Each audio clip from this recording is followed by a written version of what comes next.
Être algérien, c'est être fier, c'est être fort, c'est être résilient. C'est ne jamais s'arrêter, c'est être entrepreneur dans l'âme.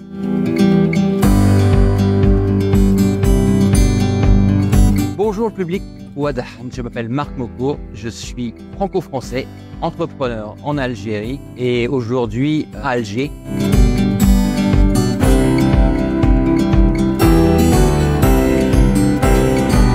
Pour encore découvrir la Casbah, le jardin d'essai et toutes ces merveilleuses choses et toujours avec cette gentillesse du peuple algérien.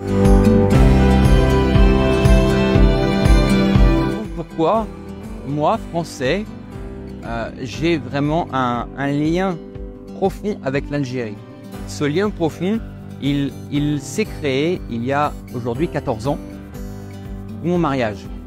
Mon épouse, qui est oranaise, que j'ai rencontrée en France, eh bien, m'a fait découvrir ce pays.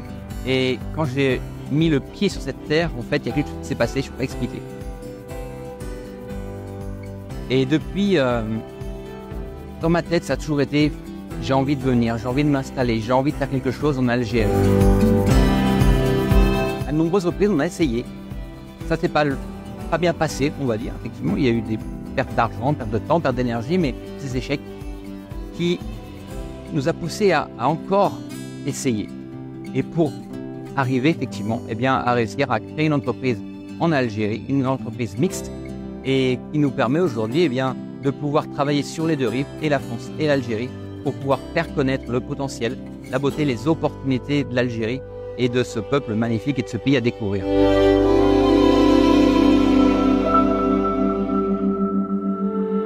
Les trois piliers pour réussir en Algérie, dans l'entrepreneuriat, c'est la patience, la motivation et la persévérance.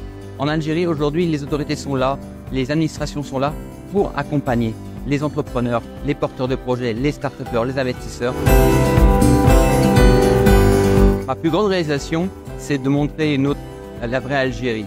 Et à travers ce que je reçois comme message, à travers les gens que je vois, à chaque fois que je suis dans un aéroport, je croise toujours des Algériens qui me disent « Marc, je vous ai suivi, Marc, on vous a écouté, Marc, là c'est bon, j'ai tout arrêté, je pars en Algérie, je pars retrouver mon pays pour participer à son développement. » Toutes ces personnes-là, ce sont des personnes qui avaient une vision erronée de leur pays.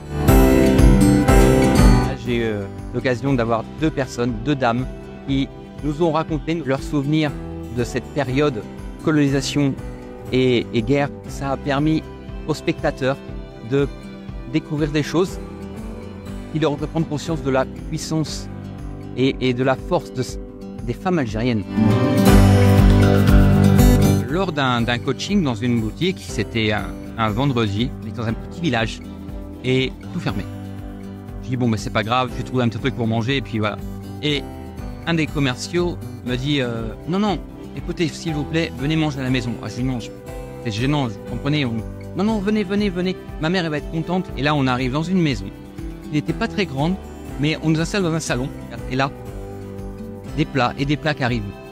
J'ai cru que j'étais dans un restaurant en fait. Et là, on discute, on échange. Et ce jeune homme me dit, vous savez, ma mère, son père, sa mère et ses oncles ont été exécutés lors de la guerre d'Algérie. Et là, à un moment, je fais... Et je dis, mais elle sait que je suis français? Elle me dit, oui, elle le sait. Ma mère sait faire la différence entre ce qui s'est passé et ce qui est aujourd'hui. Et quand on est parti, cette dame est venue et m'a fait un câlin. Quand j'ai vu ça, ça m'a ouvert quelque chose, mais de très très grand par rapport à la mentalité algérienne, le cœur des Algériens. Il est pur.